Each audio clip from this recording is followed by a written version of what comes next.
নমস্কার বন্ধুরা, আমার এনফি লাইফ চ্যানেলে সবাইকে স্বাগত জানিয়ে আবারও চলে এসেছি এক নতুন রেসিপি নিয়ে।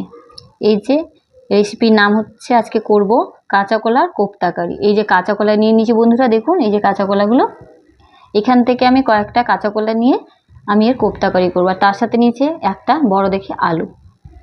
আমি এখান থেকে 3টে কাঁচা কলা এই যে পেরে নিলাম। এই যে 3টে কাঁচা কলারই করব, বাকিগুলো কাঁচা কলা আমি রেখে দেবো।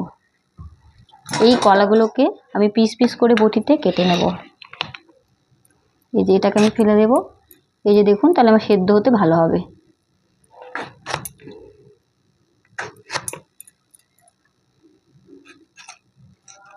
এই যে আমি একটা কলা 3টে টুকরো করে নিয়েছি। এইভাবে করে একটা বাটি নিয়েছি, বাটির মধ্যে দিয়ে রেখে দিলাম। সবগুলো কলাকে এইভাবে করে পিস করে নেব। এই যে তাহলে আমার সেদ্ধটা হতে সুবিধে হবে। এই যে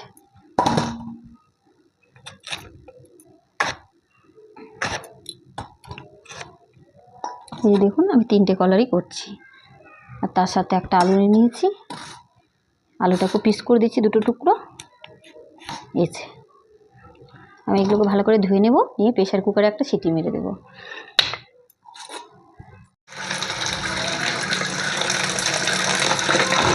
এই দেখুন, এইভাবে করে আমি সব কাঁচকলাগুলো আর আলুগুলো ধুয়ে নেব, এতে নোংরাগুলো সব বেরিয়ে যাবে।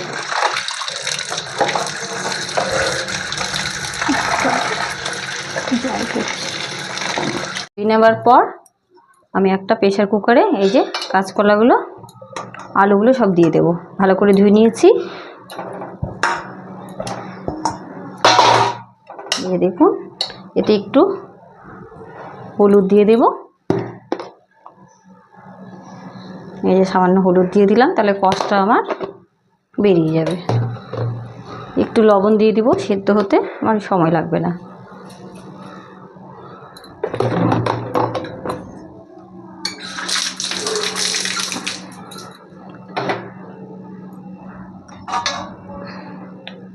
এটাতে জলটা একটু বেশি পরিমাণ দিয়ে এই যে দেখুন, কাঁচা কলা আলু হলুদ লবণ দিয়ে দিয়েছি, একটু জলটা বেশি পরিমাণে দিয়েছি, ডুবো জল। তাহলে আমার সেদ্ধটা ভালো হবে। একটা সিটি দেবো, বেশি না। এইভাবে লাগিয়ে দিলাম। আমি প্রেশারে ওটা বসিয়ে দিয়েছি কাঁচা কলা আলুটা সেদ্ধ করার জন্য। আর আমি নিয়েছি 1/2 কাপ মটরের ডাল। এই যে ডালটা ভালো করে ধুয়ে নিলাম, ভিজতে দিয়েছিলাম। এটা আমি মিক্সিতে গ্রাইন্ড করে নেব। এই যে দিয়ে দিচ্ছি মিক্সির মধ্যে। আমি ডাল বাটা দিয়েই কাঁচা কলার কোপ্তা কারিটা করব। অনেকে ময়দা দিয়েও করে, আমি এর আগেও করেছি ময়দা দিয়ে। আজ আমি মটরের ডাল দিয়ে করব। সম্পূর্ণ ডালটা এর মধ্যে দিয়ে দিলাম। বেশি জল দেবো না, একটু শুকনো করেই বাটবো। আর এর মধ্যে আমি 3টে কাঁচা লঙ্কা দিয়ে দিচ্ছি। এই দেখুন, একটু বড় কোপ্তা কারিটা একটু ঝাল ঝাল না হলে ভালো লাগবে না। এই যে দিয়েছি।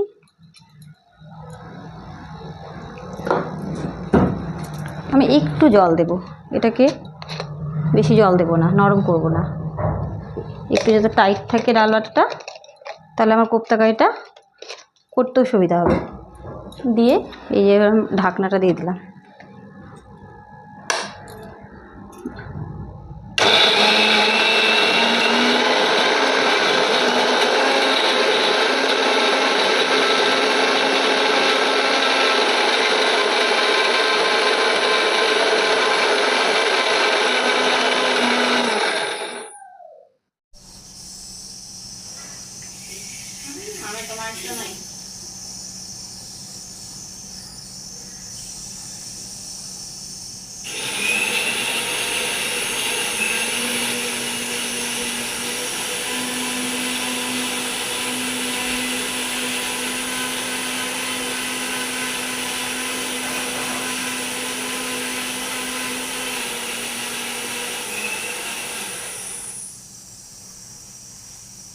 এই যে আমার দেখুন সেদ্ধ করা হয়ে গেছে। আমি একটা সিটি দিয়ে নিয়ে চলে এসেছি।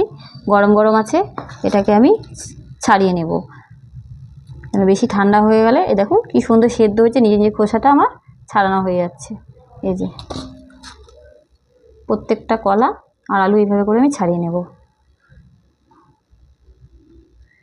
এই যে এরকম করে প্রত্যেকটা কলা আর আলু ছাড়িয়ে নেব। তো গরম আছে একটু। এই যে দেখুন আমার ছাড়ানো হয়ে গেছে আলু আর কলাগুলো। এই যে খোসাগুলো আমি ছাড়িয়ে নিয়েছি। এটাকে ভালো করে একটা হাতা নিয়ে নিয়েছি, ওটা দিয়ে আমি ভালো করে পেস্ট করে নেব। এইভাবে করে এটাকে ভেঙে ভালো করে মেশ করে নেব। মেশ করার পর এটাতে মশলা দিয়ে ডাল বাটা দিয়ে আমি করব।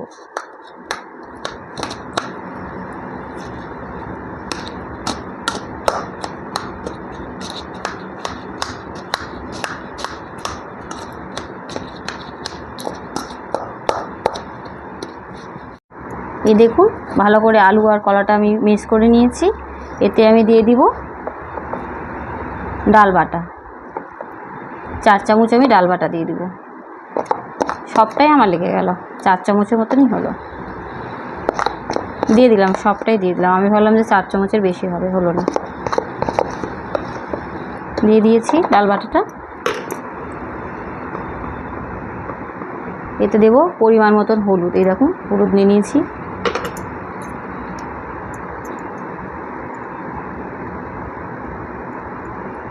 এক চামচের মতন আমি ভাজা জিরে গুঁড়ো নিয়েছি। যে এটাতে ভাজা জিরে গুঁড়ো দিলে টেস্ট হয়। এই যে পরিমাণ মতো আমি লবণ নিয়ে নিয়েছি, দেখুন এই যে লবণ, লাগলে পরে দেব।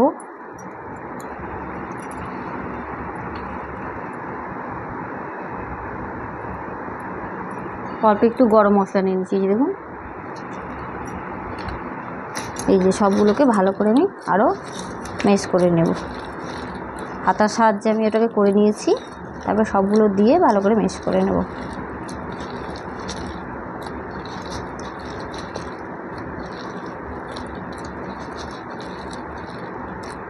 আমার হয়ে গেছে। এবার আমি যাব কড়াই, গ্যাসের কাছে যাব, বড়াগুলো কোপ্তা কারিগুলো ভেজে নেব। কড়াই বসিয়ে দিচ্ছি। কড়াই এবার আমি তেল দিয়ে দিচ্ছি। দেখুন একটু তেলটা বেশি লাগবে, আমি এটা সরষার তেলে করছি। কোপ্তা কারি তো একটু সরষার তেল না করলে ভালো লাগবে না। এই যে আমি তেল দিয়ে দিয়েছি, তেলটা গরম হচ্ছে আমার। 4-5টা এইভাবে করে আমি লাগিয়ে নেব, তাহলে বড়াগুলো দিলে আমার কড়াইয়ের মধ্যে লেগে যাবে না। তেলটা ওই জন্য এইভাবে করে আমি ছড়িয়ে দিচ্ছি চারপাশে। এই যে এইভাবে।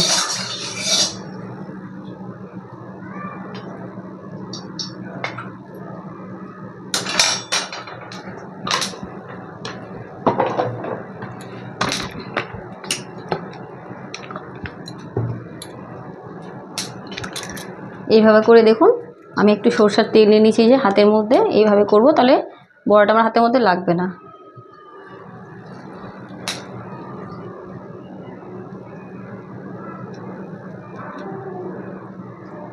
এই দেখুন এইভাবে করে আমি ছেড়ে দেবো বড়াগুলো। আমার তেল গরম হয়ে গেছে।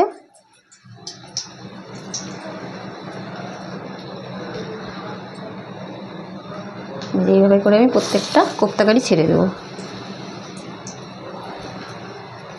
গ্যাসের ফ্লেমটা আমার হাই আছে, মিডিয়ামে করব। প্রথমে একটু আমি হাই দিয়েছি।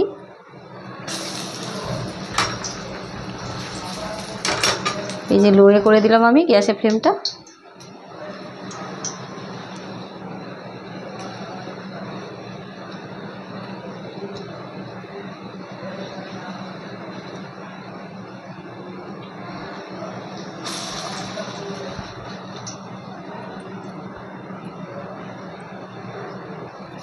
একদম পুরো লো করে দিলাম।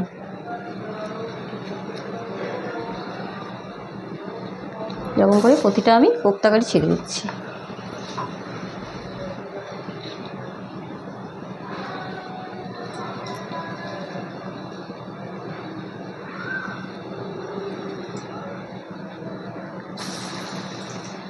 আমার মনে হচ্ছে মিডিলেরটা হয়ে গেছে।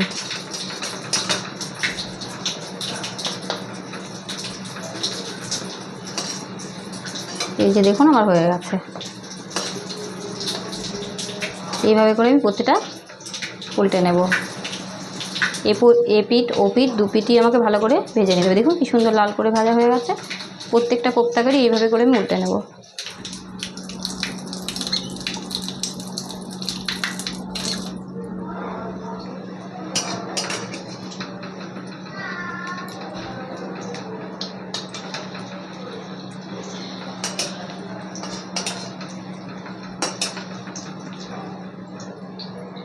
মিষ্টি হয়নি, এইগুলো হয়ে গেছে, এগুলো আমি উল্টে দিলাম, বাকিগুলো হচ্ছে। বন্ধ করে ভাজা হয়ে গেছে।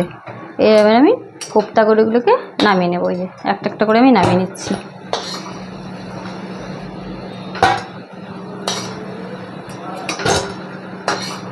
এইভাবে লাল লাল করে প্রতিটা কোপ্তা করেই ভেজে নিতে হবে। এই যে কি সুন্দরভাবে আমার ভাজা হয়ে গেছে দেখুন। আমি বাকিগুলো দিয়ে দেবো। গ্যাসের ফ্লেমটা আমি লোতে রেখেছি।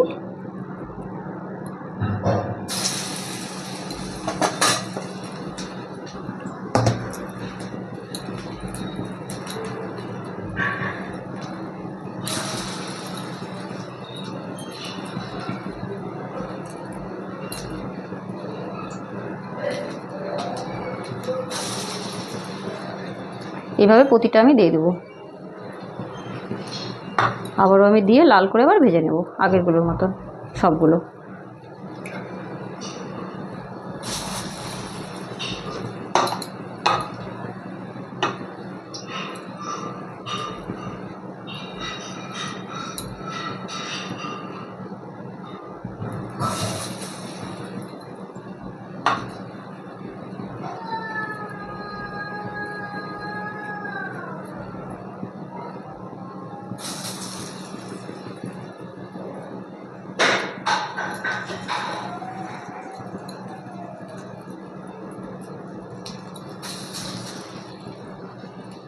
কড়াইয়ের মধ্যে তেল ছিলই দেখুন, এই যে তেলটা বেঁচে গেছে। এই তেলের মধ্যে আমি একটা শুকনো লঙ্কা দিয়ে দিলাম। শুকনো লঙ্কা দিয়েছি, যে অল্প জিরে দিলাম, আর দুটো ছোটো ছোটো তেজপাতা দিলাম। দেখুন গ্যাসের ফ্লেমটা লোয়ে করলাম। এবার আমি একটা আলু কেটে রেখেছিলাম ডুমো ডুমো করে, দেখুন একটা আলু কেটেছি এই যে ডুমো ডুমো করে, এই আলুটা আমি দিয়ে দেবো। আমার কি সুন্দর জিরা লঙ্কাটা কয়েক সেকেন্ড আমি 10-12 সেকেন্ড ধরে ফ্রাই করে নিলাম, হয়ে গেছে। এবার আমি ডুমো ডুমো করে আলুটা দিয়ে দিলাম।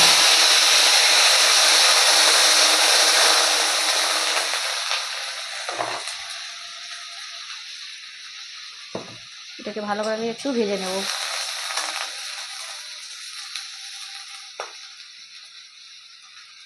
আর এদিকে আমি একটা এখন মশলার পেস্ট তৈরি করেছি। এর মধ্যে আছে জিরে, আদা, লঙ্কা, হলুদ, লবণ, এগুলো দিয়ে আমি একটা পেস্ট করে নিয়েছি। আলুটা ভাজা হলে মশলাটা দিয়ে দেবো।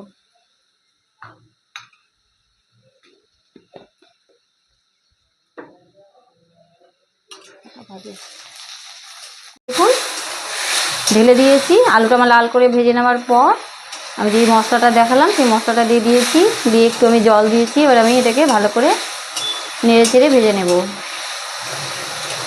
মশলা ভাজা হয়ে গেলে আমি এটাতে জল দিয়ে দেব। দেখুন আমার কোপ্তা কাঠিগুলো কি সুন্দর সবগুলো ভেজে নিয়েছি। এইভাবে করে নেবেন, যারা কোপ্তা কাঠি করবেন এইভাবে করেই ভেজে নেবেন লাল লাল করে। খুবই সহজ বন্ধুরা, তেমন মশলাও লাগে না আর তেমন সময়ও লাগে না, খুবই সহজ। কলা নেবেন, কলাটাকে কেটে যা আলু নিয়ে প্রেসারের মধ্যে বসে সিটি মারবেন। আর একটা ডুমো ডুমো করে যে আলু কেটে নিয়েছি। আর ঘরে তো আমাদের সাধারণ মশলা থাকে, জিরে, লঙ্কা, হলুদ, লবণ, গরম মশলা, ঘি, এগুলো দিলেই হয়ে যাবে। সময়ও তেমন লাগে না, খুব সহজ রান্না। কেউ যদি মনে করে আমি তাড়াতাড়ির মধ্যে একটা রান্না করব, এই রান্নাটা ট্রাই করতে পারুন।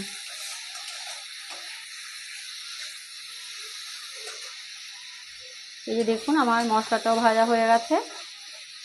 এবার আমি এতে জল দিয়ে দেবো।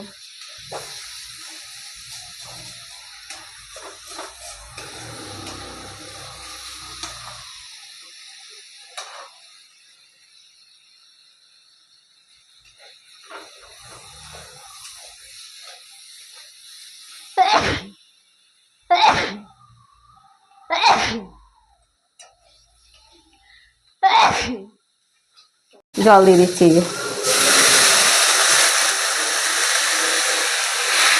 কাঁচা কলার এটা কোপ্তা কারি তো, কাঁচা কলার বড়াতে এমনিই জল টানে, তাই একটু জলটা আমি বেশি দেবো। আপনারা যে যেমন গ্রাভি রাখবেন তেমন করেই দেবেন। যদি মনে করেন অল্প জল দেবেন তাহলে অল্প দেবেন, আমি একটু জলটা বেশি দিয়েছি এখানে, কারণ এটা কাঁচা কলার কোপ্তা কারি টেনে নেবে। এটা একটু আমি ফুটতে দিয়েছি, এটা ফুটুক, ততক্ষণ আলুটা সেদ্ধ হোক, তারপর বড়াগুলো আমি দিয়ে দেবো। আমার কোপ্তা কারিগুলো ঝোলটা ফুটে গেছিলো, আলুগুলোও সেদ্ধ হয়ে গেছে। এই যে আমার আলুটাও সেদ্ধ হয়ে গেছে, দেখুন। এই যে কোপ্তা কারিগুলো দিয়ে ফুটিয়ে নিয়েছি। এবার আমি নামাবো, তার আগে একটু আমি ঘি দিচ্ছি। একটু নিরামিষে ঘি গরম মশলা না দিলে টেস্ট হয় না। এই যে ঘি দিয়ে আবার আমি নেড়ে চেড়ে দিই।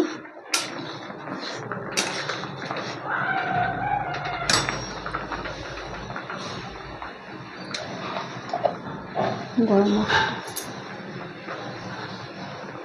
এরপরে আমি গরম মশলা দেব। ঘি দেওয়ার পর এই যে আমি গরম মশলা দিয়ে দিচ্ছি। নিরামিষ তরকারিতে ঘি গরম মশলা না দিলে ভালো লাগে না। দিয়ে দিয়েছি। এবার আমি একটু চিনি দেব, একটু মিষ্টি মিষ্টি না হলে আমার ভালো লাগে না। বাইরে গাড়ি, বাইক চলছে, রাস্তার পাশে আমাদের বাড়ি, শুনতেই পাচ্ছেন বাইকের শব্দ।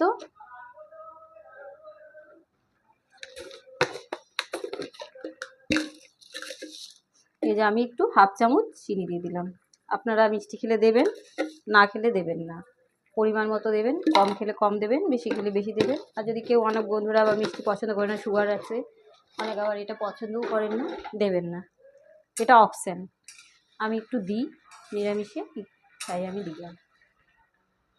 এই যে হয়ে গেছে। এবার আমি গ্যাসের ফ্লেমটা অফ করে দেব। একটু ঠান্ডা হবে, তারপর সার্ভ, গরম গরম ভাতে আমরা খাবো। কমপ্লিট আমার কাঁচা কলার কোপ্তা কারি। নমস্কার বন্ধুরা, আপনাদের যদি এই রেসিপিটা ভালো লাগে অবশ্যই আপনারা বাড়িতে ট্রাই করবেন। আর ভালো লাগলে আমার এনপি লাইফ চ্যানেল আছে, এই চ্যানেলে লাইক কমেন্ট সাবস্ক্রাইব করে দেবেন। নমস্কার, জয় গুরু।